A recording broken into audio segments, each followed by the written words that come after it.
Hello friends, welcome you all in SMB Educon. How are you all? Hope you all are doing great.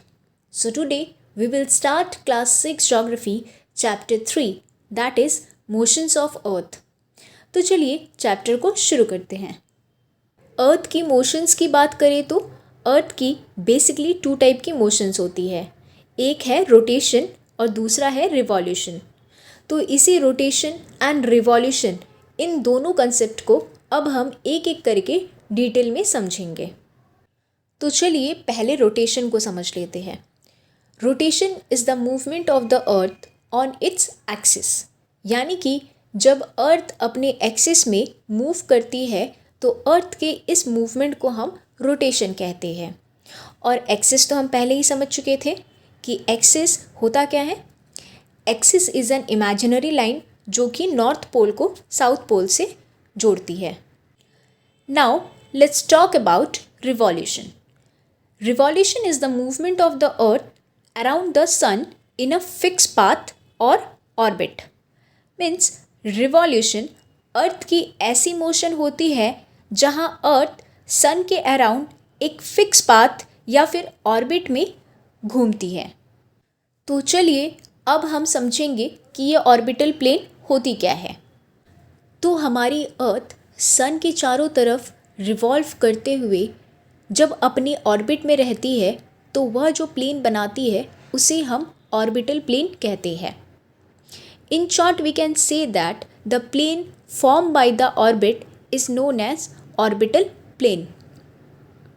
और axis के बारे में तो हमें पता है कि axis is an imaginary line जो कि अर्थ के नॉर्थ पोल को साउथ पोल से जोड़ती है। तो अगर आप इस एक्सिस से अर्थ के ऑर्बिटल प्लेन इन दोनों लाइन के बीच की डिग्री निकालोगे तो वह आएगा 66.5 डिग्री।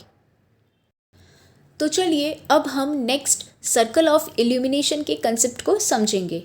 तो जैसा कि हमें पता है हमारे अर्थ को लाइट सन से मिलती है और हमारा अर्थ का शेप स्फीयर होने के कारण एट अ टाइम सन की लाइट अर्थ के केवल आधे ही हिस्से में पहुंच पाती है।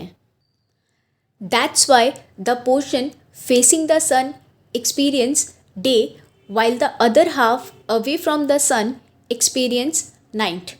यानी कि अर्थ का वह हिस्सा जो कि सन की ओर होता है वह डे टाइम होता है और अर्थ का दूसरा हिस्सा जो कि सन के ऑपोजिट में होता है वहाँ नाइट का टाइम होता है। अब आप इस इमेज को गौर से देखिए अर्थ के मिडिल में एक सर्कल है और ये वही सर्कल है जो कि अर्थ पर डे को नाइट से डिवाइड करती है। इसे ही हम सर्कल ऑफ इल्यूमिनेशन कहते हैं। साथ ही आप ये भी याद रखिएगा कि circle of illumination does not coincide with the earth's axis. इस दिए गए इमेज में आपको दिख रहा होगा जो अर्थ पर रेड कलर का लाइन है वह सर्कल ऑफ इल्यूमिनेशन है और ब्लू कलर के लाइन से मैंने एक्सिस को रिप्रेजेंट किया है। और आप यह क्लियरली देख सकते हैं कि ये दोनों सर्कल ऑफ इल्यूमिनेशन और एक्सिस एक दूसरे से बिल्कुल भी कोइंसाइड नहीं कर रहे हैं। साथ ही अब ये भी समझ लेते हैं कि ये अर्थ डे होता क्या है। सो एज वी नो कि अर्थ को अपने एक्सिस में एक राउंड कंप्लीट करने में 24 घंटे का समय लगता है और इस पीरियड ऑफ रोटेशन को ही हम अर्थ डे कहते हैं जो कि अर्थ का डेली मोशन होता है। तो चलिए अब हम एक इंटरेस्टिंग क्वेश्चन को सॉल्व करते हैं। तो वो क्वेश्चन क्या है? What would happen if the earth did not rotate? यानी कि क्या होगा अगर अर्थ रोटेट करना बंद कर दे तो चलिए इसे सॉल्व करते हैं।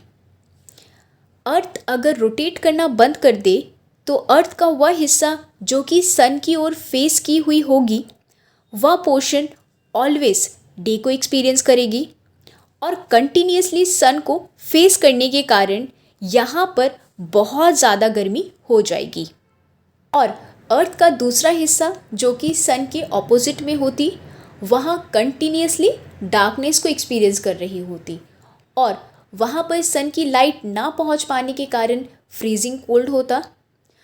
तो हम यह कह सकते हैं कि ऐसे एक्सट्रीम कंडीशन में अर्थ पर लाइफ बिल्कुल भी पॉसिबल नहीं हो पाती।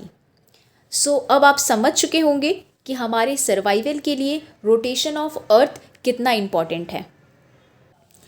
Now let's talk about the second motion of the earth, that is revolution.